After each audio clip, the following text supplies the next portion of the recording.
Hi guys, it's Grant here at Balenors Gamers bringing you a brand new Wartune guide. I'm currently on Bert on server 80, who is a 2 million BR level 80 knight. In this video I'll be giving you a guide to the Providence wheel. I hope you find it useful and enjoy it. If I miss anything out, feel free to leave it in the comments below along with any questions that you might have. The Providence wheel is a wheel that contains 8 items at a time.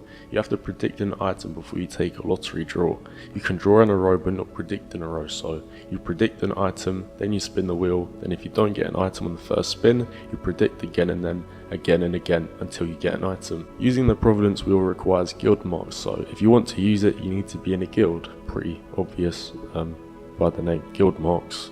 The more bosses you kill in guild boss, the more guild marks you'll be sent to use. You can save a total of 200,000 guild marks before using them. Then after that they get sent to mail and will expire if you don't use any of the 200k you have. Providence doesn't actually require any Balens unless you have no guild marks. If you spin using Balens, you'll get points to use in the Providence wheel's point shop. The amount of guild marks you need to win a prize will increase with the amount of predictions you make. Predicting 5 items will cost more guild marks than 2 items, for example, but that's because you get a different number of prizes. You win all predicted items upon drawing any of them. You get points based on Balen cost if you didn't get a predicted item. Points are used to exchange for items in the point shop. You get 4 free spins every day, and then after that you will need to use Balens or guild marks. The 4 free attempts you get each day will reset at 5 AM. Guild marks cannot stack beyond 200,000 as I said. You need to use them before reaching their limit or you will lose the surplus as I mentioned before. If you go to the area that says treasure vault and then items, you can see a list of all the different items you can get. Some items are harder to get than others. You can only draw or win the items you see on the wheel each time you spin. Some items will come up on the wheel less than others as they are more rare or valuable. Many of the items on the Providence wheel are more useful for higher levels, for example soul seals, mountain hooves, fold compacts and so on. However, due to hot events they can be exchanged for items that are also more useful for lower levels.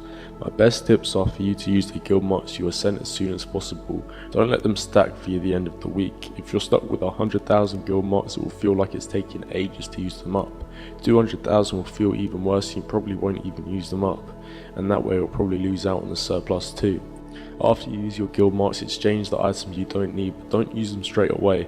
For example, trade Vold compacts you win for Sepulchrums or Mara, then use those items during self-enchantment or upgrade events to make the most of them and get bonus items for being patient. Or you could trade Mountain Hoofs in for Mount Training Webs. Only use those during stable events, that way you can get bonus items like gems which can be saved up for gem synthesis events or socketed into equipment. Soul seals can also be exchanged for soul crystals which can also be used during events, soul engraving events, although some items like golden whips can be used straight away as there are no events for them sadly. However, you can only use golden whips if you have an advanced stable. Providence wheel is one of the only large scale methods of getting golden whips for free.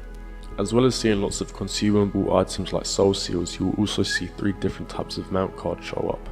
These shards can be synthesized to make mounts in the advanced stable. You need 100 of them each, although you need to have a level 9 stable first and have to use plenty of golden whips. I would prioritize collecting these shards over anything else until you have enough shards to make all 3 mounts.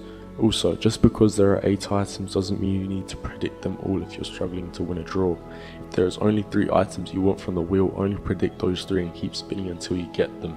That way you also save guild marks from collecting things you don't need for your character at the stage or time in the game you're at. Although you might win faster if there are more items being predicted on the wheel.